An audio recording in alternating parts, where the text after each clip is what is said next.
मैं सोने के लिए बिस्तर लगा रही थी कि मेरी बेटी अजीब सी जिद लगाई। मैंने गुस्से से इसे देखा और कहा, बेटी क्या हो गया है, कैसी बातें करती हो तुम?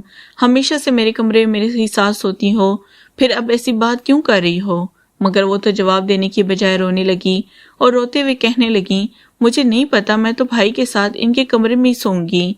इसकी ये अचानक और बिला वजह की जिद मेरी समझ से बाहर थी। आज तक तो उसने कभी ऐसी कोई बात नहीं की थी।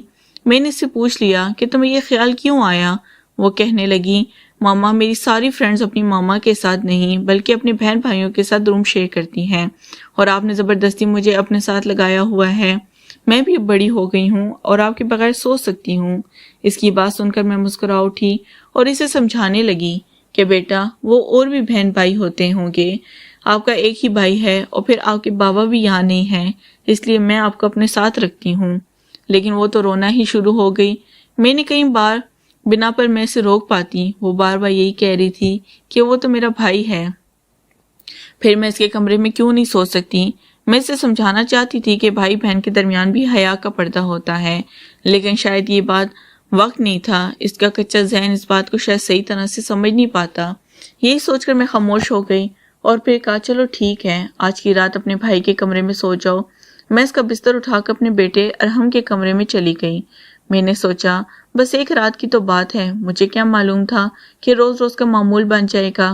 अरहम दोस्तों में गया हुआ था, मैं बिस्तर लगा रही थी। जब वो वापस लौटा तो मैंने इसे बताया कि मीना आज इसके साथ सोएगी। ये सुनकर वो बहुत खुश हुआ और बगैर हिचकिचाए मीना को गले लगाकर कहने लगा, बहुत अरसे बाद हम दोनों बहन भाई एक साथ सोएंगे।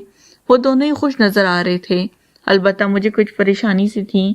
ऐसा नहीं था कि मुझे अपने बच्चों पर एतबार नहीं था, लेकिन मेरा ताल्लुक जिस घराने से था वहाँ छोटी छोटी बातों पर बहुत ज्यादा ध्यान दिया जाता था, खासकर बच्चों की तरबियत पर। वो दोनों बिस्तर पर लेटकर बातें करने लगे और मैं अपने कमरे में चली आई। मेरे शोहर जद्दा में नौकरी करते थे और यहाँ मैं दोनों बच्चों के साथ अकेले ही रहती थी। हमारे एक छोटा सा घर था, लेकिन खुशहाल जिंदगी थी। हर 2 साल बाद मेरे शोहर छुट्टियों पर वापस आया करते। इनका कहना था कि जब बच्चों का मुस्तकबिल संवर जाएगा तो फिर वो हमेशा के लिए वापस आ जाएंगे। मैं अपने कमरे में आकर इन्हें फ़ोन लगाकर बैठ गई।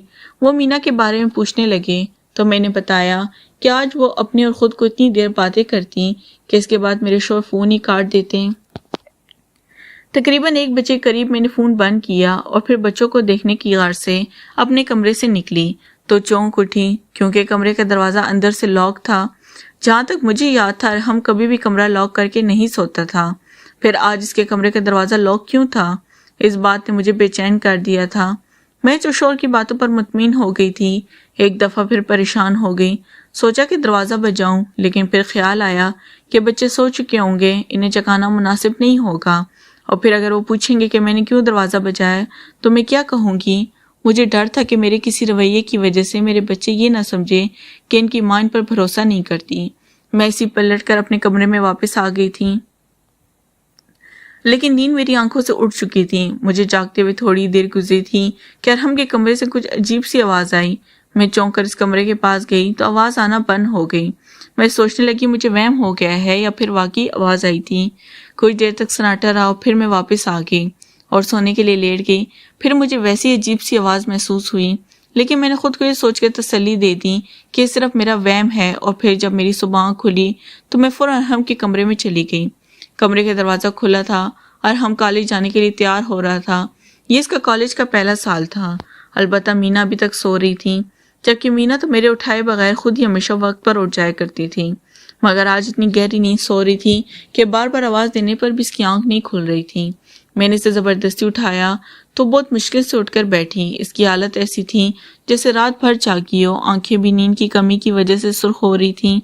मैंने हैरत से पूछा कि रात भर जागती रही हो क्या, जो अब जागा नहीं जा रहा? मेरी बात सुनकर वो बुखला गई और जल्दी से पूरी आंखें खोलकर बैठ गई।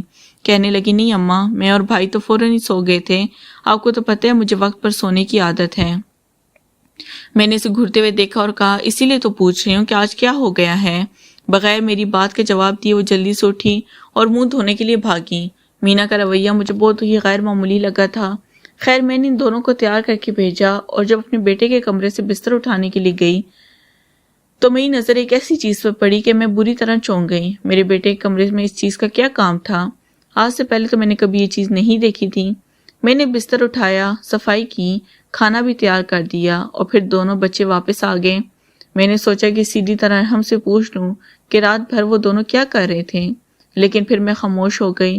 آج کا دور بدل گیا ہے، پہلے جیسا نہیں رہا کہ جب ماں باپ سیدھی طرح بچوں سے سختی سے سوال جواب کرتے اور بچے ڈر کر جواب دے دیا کرتے۔ آج کے دور میں اگر بچوں سے زیادہ سوال جواب کیے جائیں تو وہ ماں باپ سے ہی چڑھ جاتے ہیں اور پھر دنیا پیدا ہونے لگتی ہے۔ بس یہی سوچ کر میں بھی خاموش رہی تھی اور شاید یہی میری سب سے بڑی غلطی تھی۔ زمانہ بدلنے سے کچھ نہیں ہوتا، تربیت کے اصول ہمیشہ ایک جیسے رہتے ہیں۔ ماں باپ کی سختی کا بدلتے ہوئے زمانوں سے کیا تعلق؟ اگر ماں باپ سختی نہ کریں تو اولاد جنگلی گھاس کی طرح بڑی ہوتی ہے۔